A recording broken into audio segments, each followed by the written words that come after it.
for a little while. We are going to have a breakout session as well, and that bit won't be recorded, so we can all discuss more freely. I hope everyone's had a good lunch, but not too much lunch, and is not too sleepy for this 1:30 session. Let's see who else we've got. More people still joining.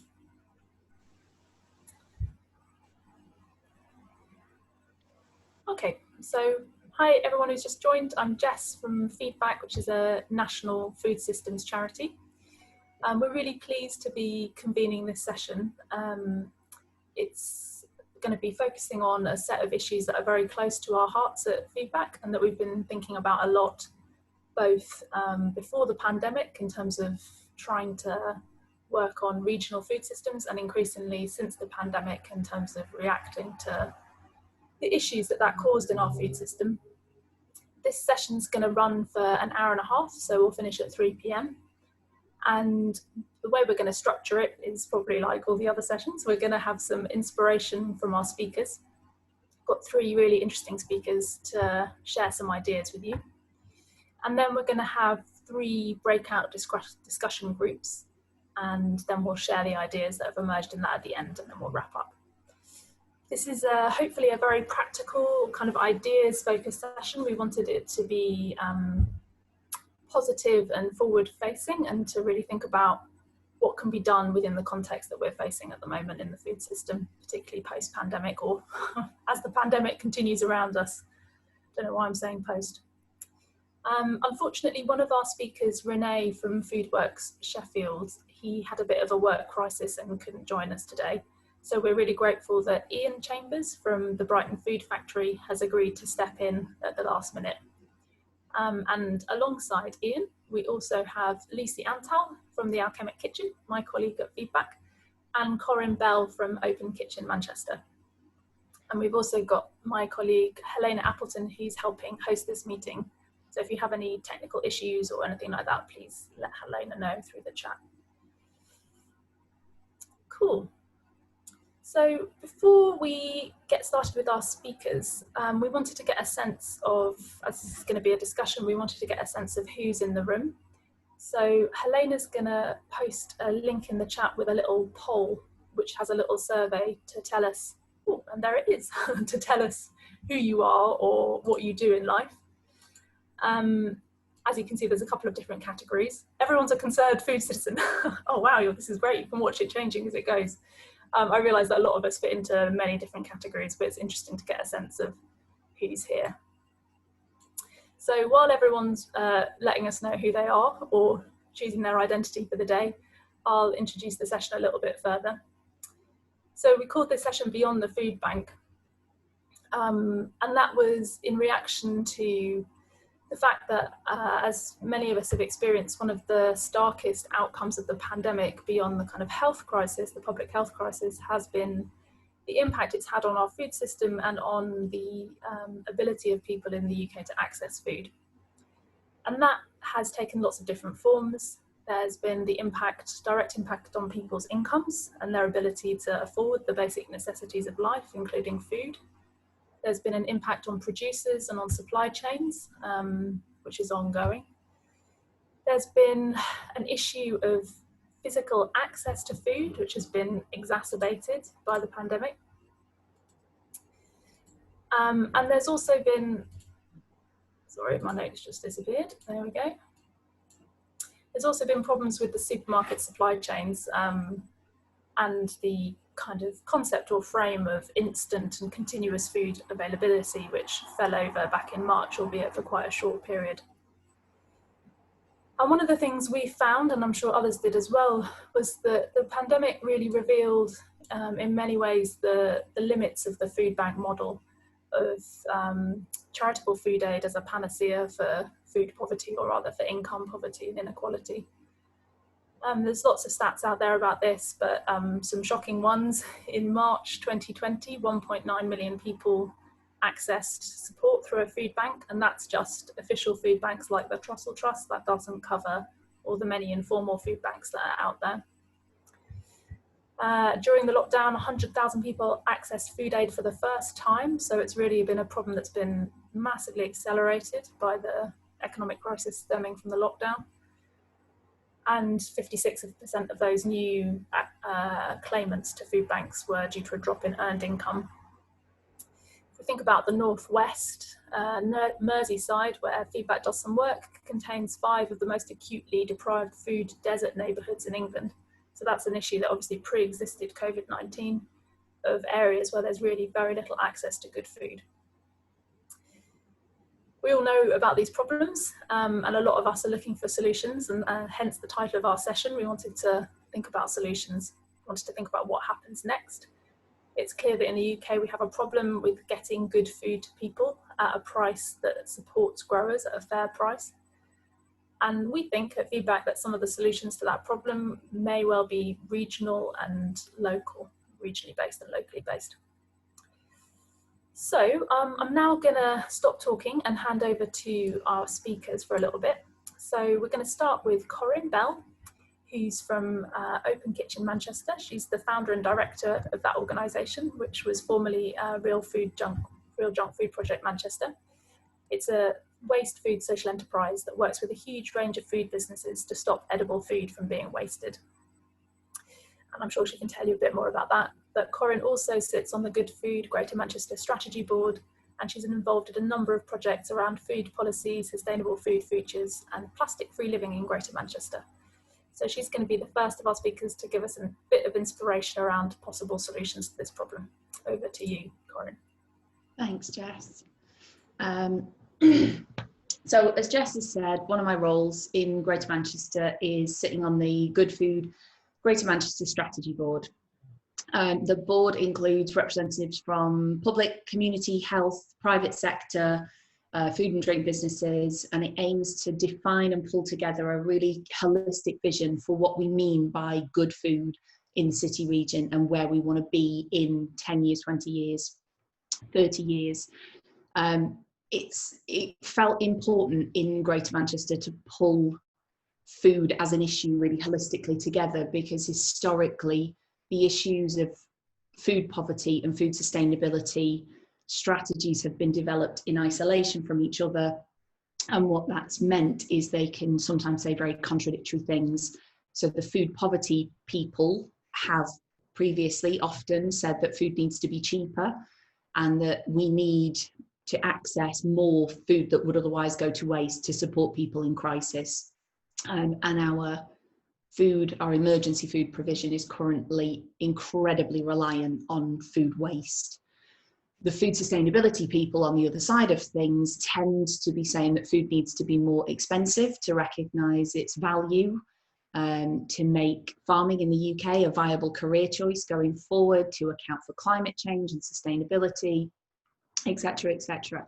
And the food sustainability side of the argument also tend to be saying we need to stop food waste from happening in the first place. So bringing these strands together is never easy, and there are debates about the short term and the long term and the sticking plasters versus the solutions.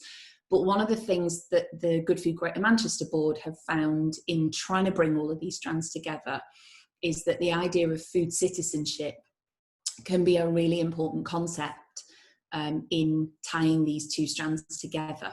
So food citizenship is a concept being championed in the UK mostly by the Food Ethics Council, and it suggests that the average person's relationship to food, all of our relationships to food, need to shift from the current relationship, which is mostly around the individual or the family as consumer, to a more active participant role and being directly involved in the co-creation of our food system. I think there are various people who have been using Spider-Man's Uncle Ben's favourite phrase, with great power comes great responsibility, with relation to our food system. And what the food citizenship idea kind of suggests is that the inverse of that is also very, very true. When people feel utterly powerless in a food system, for example, on a really limited income, and my only choices are, I can go to Asda or I can go to Aldi. If you feel like you have no power in your food system, you also feel a complete lack of responsibility towards it. Why would I feel like I have responsibility for co-creating something that I feel I have no way of impacting? So the food citizenship idea suggests that food citizens engagement in food citizenship can range from ideas as simple as attending. So an activity could be attending a community meal, volunteering. So volunteering as little as 1 hour a month in exchange for fresh veg on a community allotment, and into more complex and time consuming, but more powerful and more skilling activities like organising community cooking sessions, developing routes to market for locally grown, community-owned produce, and lots more.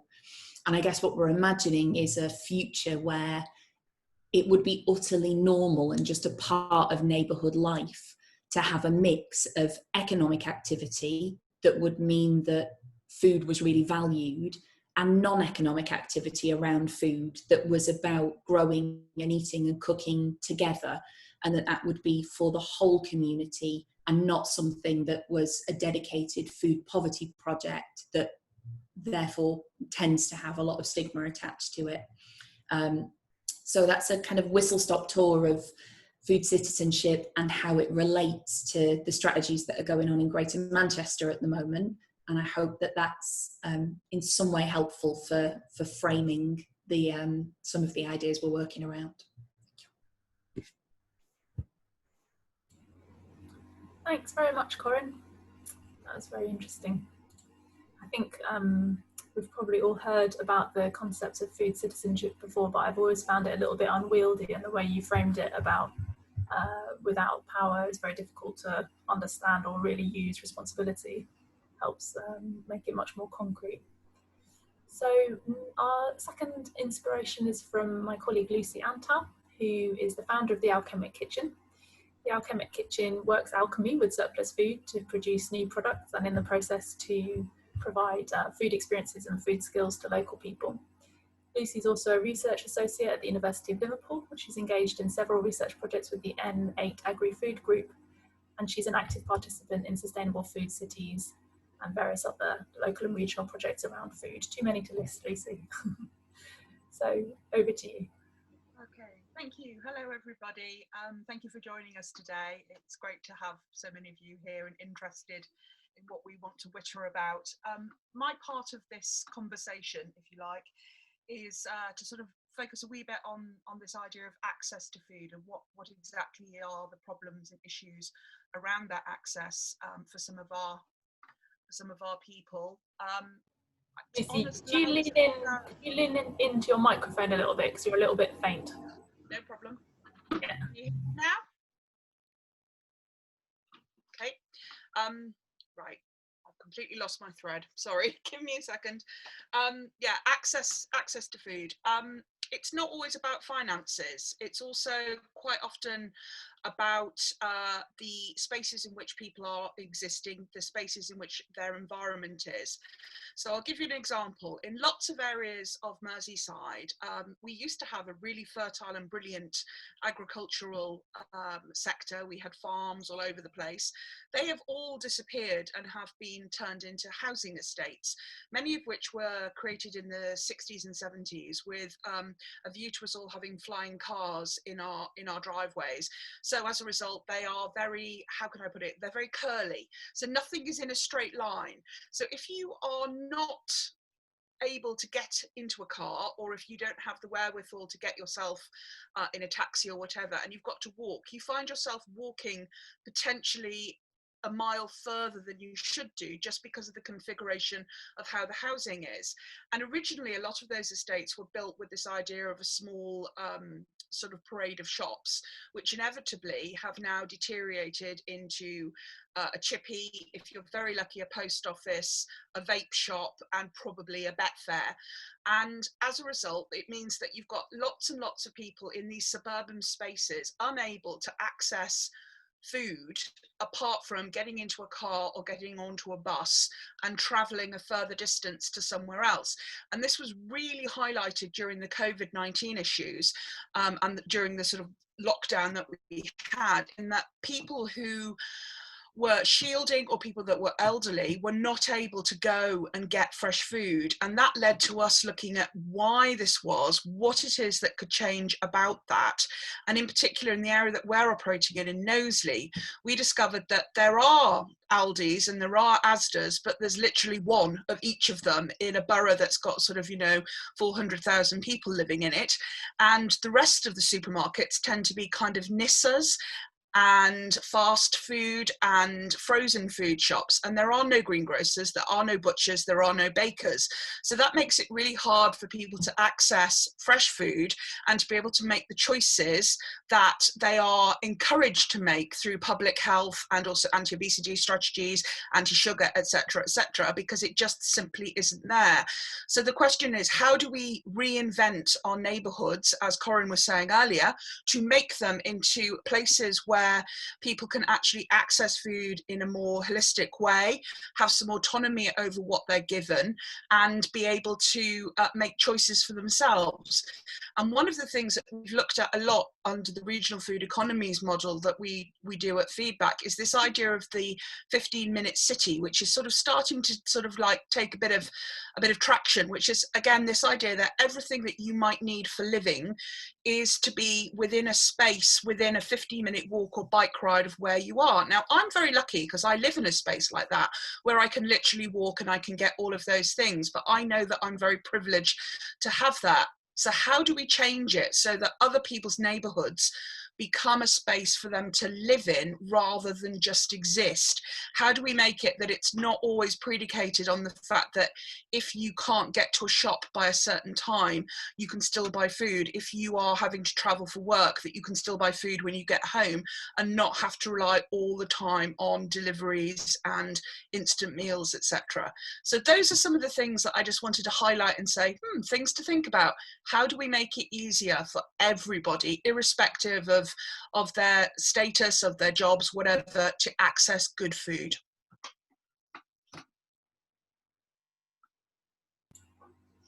Thanks, Lucy. Some good questions about access.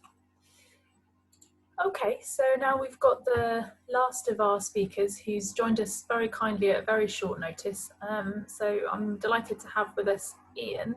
Is he still here? Or I know he's having trouble. Oh, there you are, Ian. Excellent. So Ian Chambers is from Brighton Food Factory, which is currently a new organisation trying something really new and exciting around these issues in Brighton. Ian advises and writes about holistic change and citizen-driven activism to create a fairer, healthier food system. And he and his colleagues are embarked, as I say, on developing an ambitious non-profit enterprise to create a resilient food system in Sussex, which I'm sure he's about to tell us more about. Over to you. Hi everybody, hopefully you can all hear me. I'm having to do this by phone because I let my daughter use my iPad, which is a big mistake. So I might wobble about a bit and get the occasional message flashing up to me.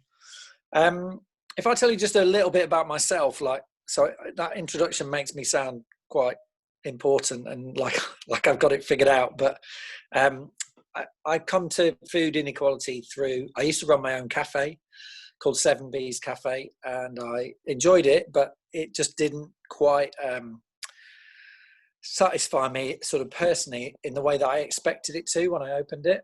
And while I was doing that, I got involved with my local church hall. So we ended up, as a community, we bought our local church hall and we run it as our own, as a community benefit society called Exeter Street Hall.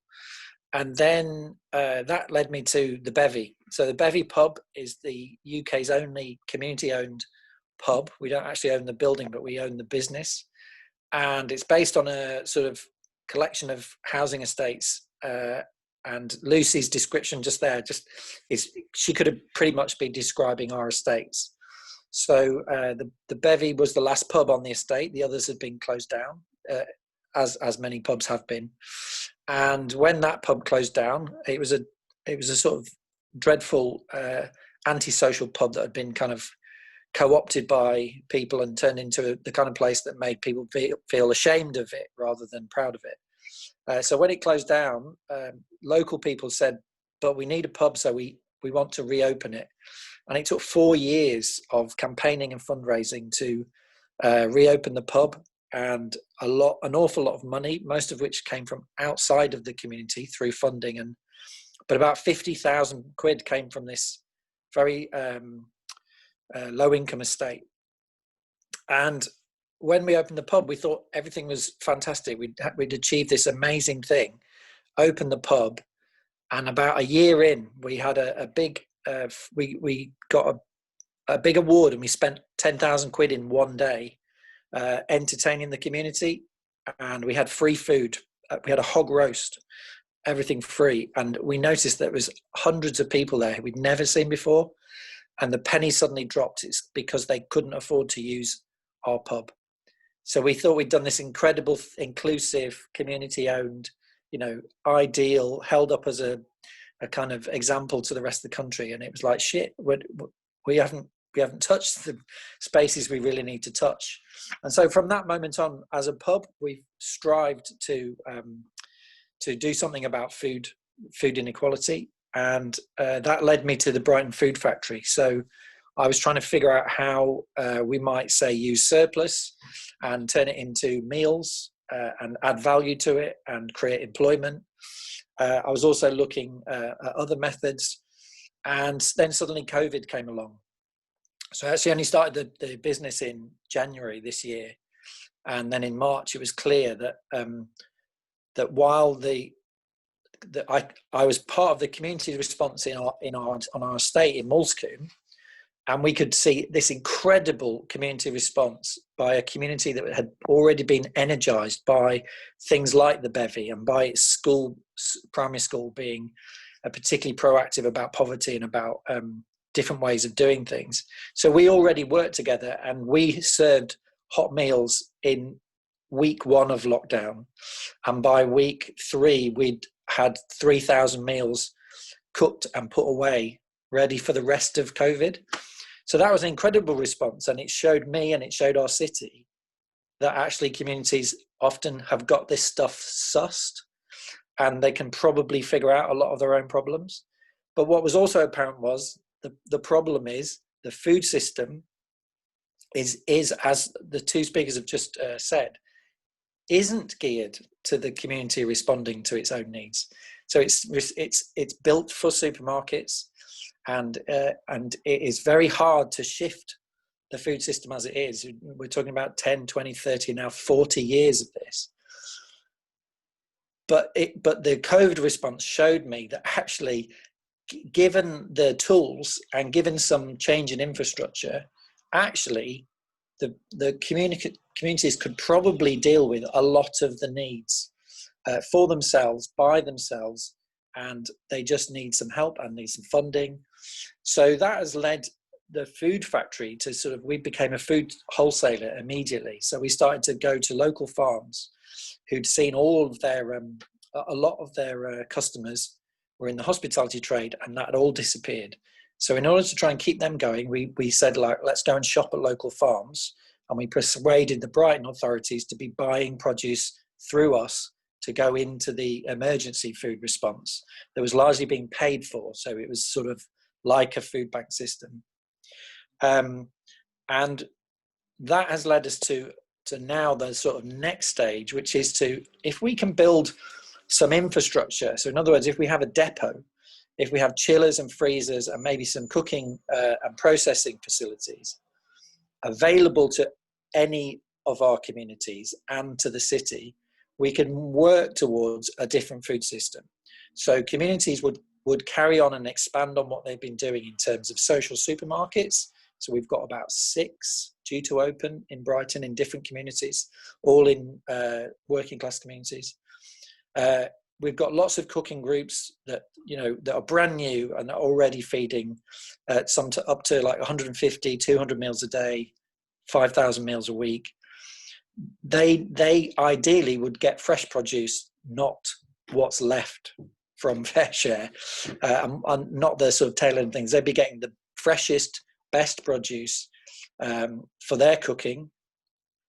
We can make those available to the social supermarkets, keep supporting the local producers, and then do what was being spoken about at the beginning by Corinne, which was to integrate the growers and the community. So get them to learn about each other, learn that probably that both are more skint than both parties realised. So growers are a whole lot more skint than I think people realise, and they think farmers are rich by definition. But equally, I think sometimes producers don't really know how difficult it is to access fresh produce because they're too removed from. There's always sort of somewhere in between. So that's our kind of intention, that if we build infrastructure and we can get funding to get vans, we just allow communities to concentrate on the thing that they know best, which is the complexity and nuances of the inequality and the food needs within their own communities. As Lucy just said, sometimes it's about distance. It's not necessarily about money, it's about distance. Sometimes it's about time. So if you're a single parent with 3 kids, when do you go to the supermarket? And that's why it became so difficult in COVID, because with queues, there's just impossible to shop. If you can bring that shopping opportunity to within 15 minutes, or better still 5, then you have the opportunity for people to just go, this is all we need. We don't need everything. We don't need aisles and aisles of shopping. We just need enough, and we need it to be good produce. So that's where we're going next. I'm very interested in the food citizen and the empowerment and kind of shortening that chain to literally where we know each other, where the grower knows the citizen and the person who's eating their food. Thanks very much.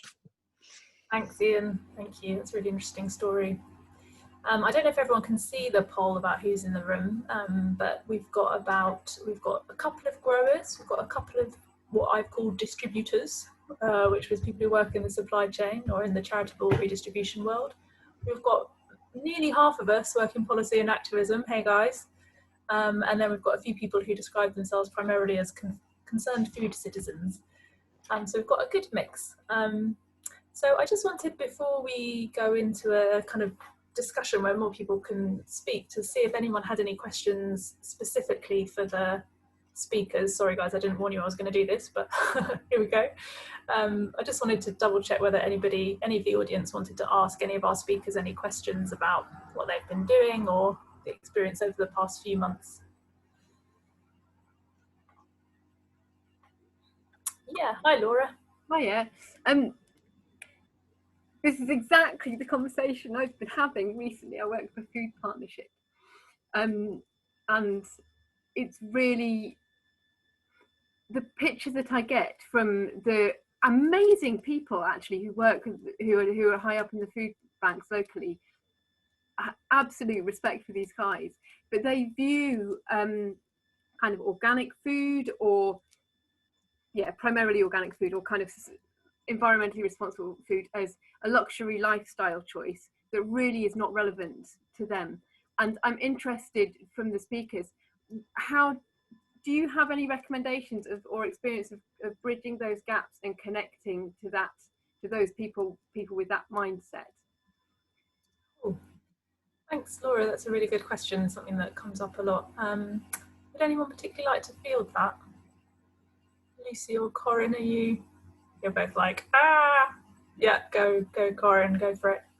Lucy's so much better at this than I am. Lucy, this is right up your alley, come on. Yeah, I think it is a tricky one. You know, you do get that absolute split between there's organic and sustainable, and not only is that really middle class, it's really white, and then there's all the stuff that goes with food poverty, and that sometimes is more about just enough food than good food. And when people are thinking about good food, they're still thinking in very different standards. And I think that's why, you know, I apologise, I'm going to sound like a parrot by the end of this. I'm going to keep repeating, food citizenship is the thing that bridges this gap for me, because it really is. Because if you think about the grassroots version of organic and sustainable, it's the community allotment at the end of your road. And it's not about economic activity. It's not about commercial growing. And that, I think, is where we get the right mix, because in order for commercially grown and sold food to be recognised for its value, to be sold at a good price, what we need is for that to not be part of this horrible battle between all of the mainstream supermarkets, where the price of veg just keeps getting slashed down and down and down and down. And I don't want to be the first person to mention Tesco's and also swear, but I'm probably going to be, so we'll just roll with it. And so if we can get this balance, I think, of economic activity around food that is the sustainable food future that we want to see, and non-economic activity around food that is about participation rather than being about money, then I think sustainable and organic just becomes part of your neighbourhood. It's not middle class. It doesn't have to be white. It's just about, hey, look, there's veg at the end of the road and I don't even have to pay for it. I just have to walk down there and get off my arse for half an hour every week or month or whatever. So for me, it is about food citizenship, and it's about doing, not buying. Okay, I'll chip in as well. Go for it, Lucy, then I'll see if there are any other questions. Okay, I'll just very quickly chip in and say, my experience of provision of fruit and vegetables to communities has always been one of, if it's made available and if it's made accessible, people get excited and interested in it, irrespective of whether or not it's organic or not. And part of the conversations that we have with those groups is about the value of food and how long it takes to grow something, and how that sort of is also replicated in terms of how much energy goes into it, what the person picking it has been paid. And I think a lot of these conversations have got to go around the idea of food growing and food provision being seen as a more intrinsic part of our economic situation than it has been. I mean, we saw this again during the COVID thing. All of a sudden, nobody's coming to pick our food, nobody's coming to collect it. Nobody in Britain wants to do it because it's seen as a menial and a low-paid job. How do we change that attitude and get people thinking slightly differently? One of the hats I wear is I run a group called the Alexandra Rose voucher scheme here in Liverpool. And what we have is we have a mobile fruit and veg van that goes into 5 wards of Liverpool and provides families who are nominated through children's centres to get fresh fruit and veg. And while they have vouchers to exchange, they also end up spending their own money on that fruit and veg because it's there and it's available to them. And I think we can't overemphasize the necessity of ensuring that food is there for people to buy, and that's what changes their relationship to it. Thank you. Any other questions for our speakers before there's going to be lots of chance to discuss with the whole group or in our breakout groups, but any specific questions? Was that a hand from Stephen? Yeah. Yeah, it's a question really.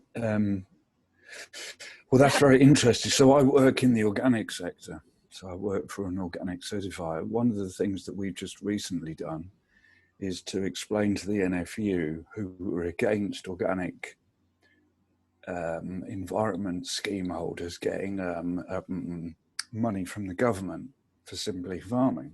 They said, because you get a premium. But our members would say they don't get that premium. Corin's favourite supermarket and those others that they stand shoulder to shoulder with, they take that premium, and their shareholders get that premium. Some of the groups that I'm working with, and I'm doing a session at this time tomorrow in this conference with people like Joe Finnerty, Food Circle York. So then they work directly, cutting out the middleman, and then organic food isn't seen as middle class, whatever, it's just sold direct. There's still issues, and I wonder how, as Lucy's just said, how we can overcome those issues. And indeed, she's just put in the box there, and it's also actually cheaper than supermarkets, is how we gain better communication amongst ourselves. One of the issues that I think Ian brought up was this idea of supermarket offcuts going into food banks seems to perpetuate that thing. How do we stop that? The other question is around economics generally, and I don't have the answer, I'm afraid, but food price has gone down. Since the 60s, food price has gone like that, from maybe quarter to a third of disposable income to less than 10%, although it depends on your income bracket. The higher you get paid, the less you're spending on food per percentile of your income. But at the same time, utilities and real estate has gone up, almost in diametric opposition.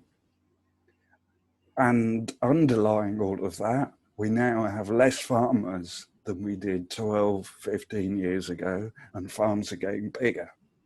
So I see this as going down a very, very horrible one-way street. What are we going to do? Big question there, Stephen. And that's partly what we're hoping to discuss in the breakout groups. Ian, I'm going to give you a chance to comment, and then I think we're going to go to our groups. Go for it. Yeah, so just I think my response about the kind of scariness of a system which is so total and so obviously in the hands of others, and others who don't have our best interests at heart, let alone people on the lowest of incomes, is that to shorten the distance between the field and the plate, that nearly everyone has their own sense of value, and if you can explain to people who perhaps don't know about the system a little bit more about what growing is, if they can visit farms, if they can tell their neighbours about how, yes, it does take a long time and it does take a lot of input and it does take a lot of work, most people can value it. And the beauty of food is the value you can get is if you eat the carrot or you eat the cabbage or you eat the food, the stuff that is produced with care and sustainably, it does taste better. It does is better for you, and it lasts longer. And so I think if people can just get to use the produce, and we've had this already in Brighton, that people go, God, this stuff's amazing, and it lasts a whole week or it lasts 2 weeks because they're used to their Aldi stuff going off 2 days after they bought it because it's already 6 weeks old or longer. So I think if we can shorten the distance and get to know each other, essentially, the grower and the citizen, you're more likely over time, community by community, to just have this thing where they're just missing the supermarkets out entirely. And the more they do that, I think the more likely it would be is you just have a change of system and everybody starts to join in. It's a long road. Yeah.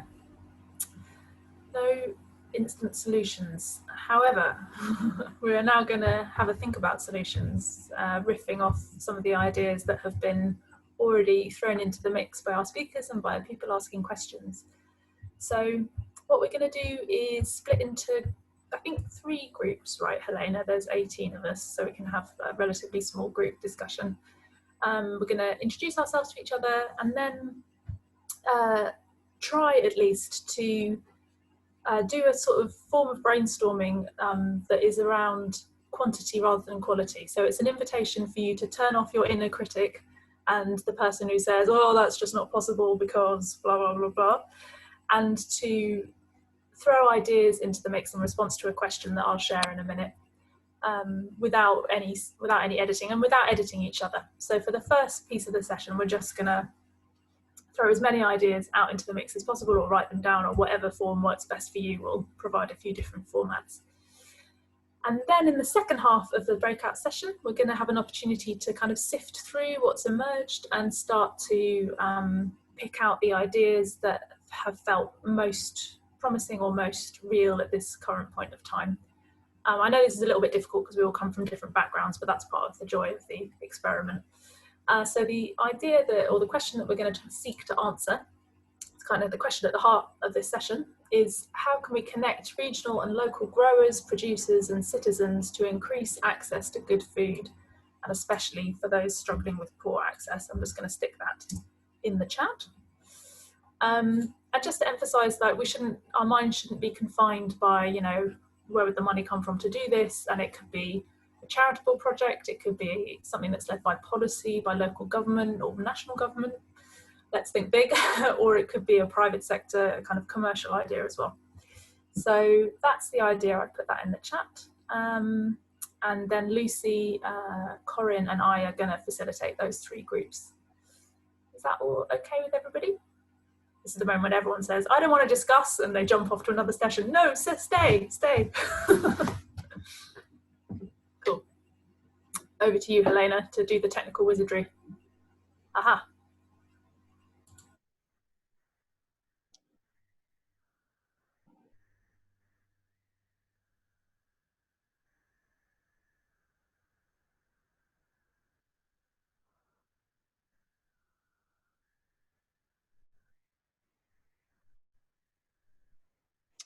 Hi Richard, let me know if you're having a problem joining the group.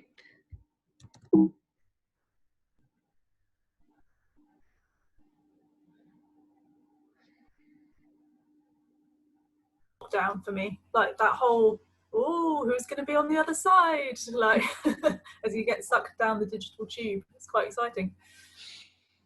Cool. Oh, Alice and Dan, we've got 2 people.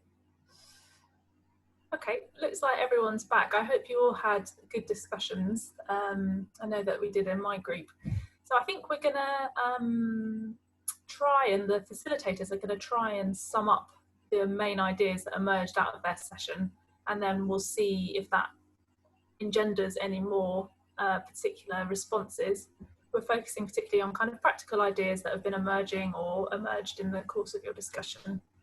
For projects or ways of going forward that could be taken on. And just to say that it doesn't end here. So my colleague Helena, will put her email address in the chat box. And if you want to get the notes from this session, we'll send that round. And I know Lucy and Corinne are always discussing these sorts of ideas as part of a kind of idea of a northern food corridor for better use of food, better distribution, and to exactly nurture these sorts of projects. Normally over Zoom and with wine or beer. If anyone wants to join in, it's pretty much an open forum. What could be more enticing? Cool, so would one of you 2 mind going first, Lucy or Corinne, summing up the ideas? Choice? Okay, I'll go first, and then you can we'll play food participation bingo, okay? So I'll go through the list I've got, and then we'll see how many you got and if you've beaten me. Our ideas were unique, so. I know saving the world isn't a competition, but it is, isn't it, Luke? Okay, so we talked about the idea of community food hubs. So again, just in case, I think a lot of people are aware of what this is now, but just in case nobody is, the idea of community food hubs is just the concept that it is a hub, normally a physical space, and it's about bringing lots of activity around food together. So some hubs are formed around food bank or food pantry ideas where there might be free food or there might be a membership scheme. Some are around physical spaces for growing, so they don't necessarily have to be based around a building. And then people bring in ideas, activities around cooking and eating. And it's just about, you know, what we've talked about, that idea of the 15-minute city and kind of bringing any activities around food that would be beneficial to the local community together in one place. And the idea would be, hopefully going forward, that we would have food hubs, you know, just everywhere, dotted about neighbourhoods, and they could be hyper local, but also network with each other, because some of them will have the right conditions to grow some things and some of them will have the right conditions to grow other things. We talked about the idea of connecting local allotments to local food banks or local food projects. So again, that idea of who's got the veg, who's got surplus, that is local, that hasn't involved packaging, that hasn't travelled for miles, that's more likely to have been grown in organic or sustainable conditions, because if you grow food yourself, you don't coat it in chemicals. And could that be an option? We talked about, should allotments, community allotments and even individual allotments be allowed to sell? At the moment, the rules around that are slightly tricky. Maybe that's something that should change. We talked about the difference between food banks and food pantries. So again, that idea of having a model where people feel more like a member than maybe a burden, and they pay something towards, or they donate their time, and that being maybe a little bit more dignified, a little bit more empowering. We talked about ideas around community supported agriculture, and should there be public funding for community supported agriculture. You know, if we know that this government aren't going to do it, but if we went pie in the sky, we know that the long-term cost, the long-term implications of having people who for extended periods of time or right throughout their lives have really limited access to healthy fruits and vegetables, it costs the NHS millions. It impacts their life choices. It impacts their ability, you know, kids' ability to concentrate in schools. So actually the long-term, the sensible economic choice would be to invest in subsidising for access to fruit and vegetables now for people for the next 20 years as a preventative measure. So let's email that to Boris Johnson and see what happens. Yeah, sure, I'll get something back really quickly. We talked about access to land for scaling up. So if we've got individuals with an allotment or small neighbourhood level growing projects that have a little bit of surplus because they've hit the limits of the land they're in, then could we, you know, should we have better access to land so that they can expand or so that they can move to a new site? And should that come with training, with information about sustainable growing models and sustainable agriculture, and what scaling up might mean in logistical terms, in operational terms, in financial terms, and then advice about things like route to market for smaller community groups. But again, thinking about keeping it really local, sort of neighbourhood and borough level specifically. We talked about the need to link learning to cook with learning to grow, particularly, you know, in Manchester, and I'm sure in Liverpool as well. There are a lot of projects where you can go along to a food pantry or a food bank and they'll do cooking lessons, but no one has any concept of where that fruit or veg has come from. No one really knows where that food is coming from, and it does lead to a devaluing of fresh produce, I think. And then towards the end, we started to talk about garden land. So in terms of that idea of access to land, there is some research out there that shows that a lot of the disused land that's not going to be built on anytime soon is in people's back gardens and front gardens, particularly with those properties that were built post-war, where you might now have older couples whose kids have moved out, who have mobility issues, who are never going to tend that garden. And I think, remember the name of the project, I think it's Landshare, who have a national project where they will put people who have a big garden that they can't manage in touch with people who would like some space for growing. I don't think it's massively effective at the moment. And I think for me, a project like that, if it was going to work and be really responsive, would be managed locally, not nationally. It would be at the borough level or possibly even slightly smaller. So that's me. How did I score, Luce? I've got nothing left to say. Corinne, I like the idea of sharing your gardens. It's like the spare room tax, but on big gardens. Yeah. Cool. Lucy, do you want to go next? Or no, I do have something to talk about. I don't know whether or not it was by accident or design, but my group were all gardening people, all people who like growing and know a lot about sort of growing food and agriculture and all sorts of things. So what was really interesting in our group we were talking about the necessity to earn a living if you're growing food, and that's part of that kind of going back to making people understand about value and what food costs to produce and all of that side of things. We also had a few questions around actual availability of food around cities. So Hannah was explaining how in Durham there wasn't really that much availability of vegetable growing, so it tends to be more livestock. But then Jossie was saying that there was a very interesting chat yesterday about Japan upland farming, that it might be worth us all having a little look at. Helena's nodding, as a way of utilising those uplands. And as we know, up north, we tend to grow sheep. Sorry, Jess, I promised I wouldn't mention the sheep. But, you know, we've got that factor here because of the fact that we don't have the rolling plains that you might have elsewhere. We also talked as well about the value of education and the importance of understanding about people's, what was the word, the risk-free nature of purchasing fruit and vegetables. So if you are on a fixed income or you don't have a very high budget for food, you are reluctant to experiment because you're not used to having a particular food and you don't want to waste your money. So there's a role there around what Ian was talking about earlier, this idea of hubs, and what Corinne's touched upon as well with this idea of pantries, where people get to try food and see if they like it and then maybe, you know, go away from that. Logistics came up as well, as like, how do we actually get food from point A to point B? How do we make it so that it's accessible and it's as easy to get to as the supermarket? In some cases, as we know, that's not actually that easy. So, you know, question mark, do we need markets? Do we need more mobile vans? Do we need to go old school and start having a kind of delivery service?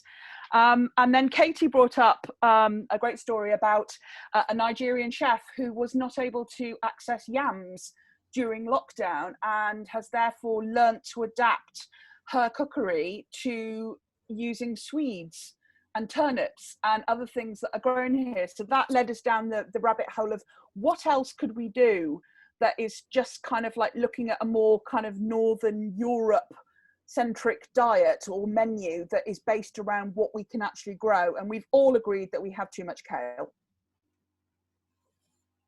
Personally, I love kale, but fair enough. Thanks, Lucy. You're welcome. Lot of ideas and some recurring themes around space to grow and how we involve people in growing projects. I think we had some similar ideas from our group. We started off talking a little bit about scale and how you know, you can't grow everything in every area, and local can be a bit of a trap. If everything has to be local, you actually limit your options quite severely in terms of what you're going to be able to access. Reference kale. So scale is not necessarily a bad thing, but how do we, one thing that might be useful is more of a network between all these different projects around the country that enables them to share the technology and resources that you need to scale up these kind of projects or to access bigger markets. We talked about social networks and the fact that it's all very well for people like us to decide to grow some food or to get involved in something, but it's the social networks that really enable you to take part in different projects or take part in growing. And without those social networks, it's the sort of thing that it's very hard to get into or sustain.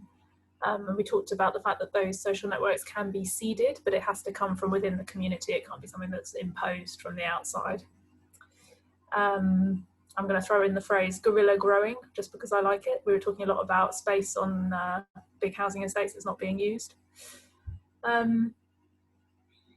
Then we talked about sort of more policy ideas. So, you know, could we be lobbying councils to provide space in every ward for communities to grow their own food? Whether that's used or not would then depend on local organising. But if the policy framework is there to allow it, or is there a role for housing associations as part of their social purpose? We talked about the fact that there's some lobbying and policy work to be done around getting food policy onto these organisations' agendas. That, you know, how many local councils have a food policy officer? Not very many. Brighton might be one of them. We talked about how in Brighton there's a new potential planning law that requires no new planning project, like constructing housing, to go forward without community growing space, which sounds pretty cool. And we talked about the fact that for funding, there's a lot of funding available for local groups to buy things like kit, but not much for expertise, to fund time and expertise. So telling funders that what we need is time for communities to say have, you know, a growing course from an expert who knows what they're doing is the thing that they need. And I just wanted to highlight, and one more thing, which was there's a sort of a sense that there's a bit of a moment right now to harness the mutual aid groups and the networks that formed around COVID, and the fact that people are much more open to the idea of helping their neighbours and supporting their community around them. And that maybe there's, we're facing a moment in time to scale up if we're able to take it. And then I just want to highlight that before he left, he had to go, Ian said that his big idea was Bright Kitchens, a community Deliveroo with the software and hardware funded by government or local authority or funders, and then high quality fast food made using local produce by not-for-profit community orgs and social enterprises, which sounds like a good way of getting around the fact that some of these foods might be unfamiliar to the communities that you're trying to access. Cool. I rattled through that. I think I'll leave a little bit of space for any of our speakers to respond to those, but I get the feeling that we might have managed to finish this session a few minutes early. Does anybody want to, or not even speakers, does anybody from the audience want to respond to any of those ideas or talk about anything they want to take forward? That was a bit of a whirlwind. I've just put a little comment on, and Helena's responded in the chat just to ask. I think the discussion that's happened has been brilliant and a real whirlwind, and there's a huge range of actions there, from things that would need to be agitated for nationally to things that could happen really locally to things that would maybe be part of a food partnership and might need a bit more coordination at the borough level. But also in the chat, people have been putting, here's a great example of this, here's a great example of that. So Helena's going to, I have no idea how this happens because technology to me is an utter mystery, but Helena's going to rescue all of those links and share them with us, because I think there's some brilliant bedtime reading there that hopefully is quite inspirational. And I think in terms of making this sustainable food future come to life, plagiarism is a huge part of it. Don't invent, steal, just really actively rob from other countries and cities. Yeah, that's right. So we'll send around a note. Oh, Katie, go ahead. You've been very active in the chat channel with links and ideas. Oh, sorry. Yeah, just hopefully a few useful.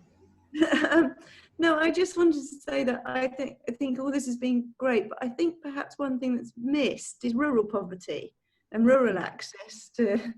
A lot of what we're talking about is very much about solutions for cities and urban areas, and there is a lot of rural poverty as well. So I haven't got an answer. I just think it's something that gets missed often. You're right. Yeah, you're absolutely right. It's a good point to raise. Helena, I'll come to you in a minute.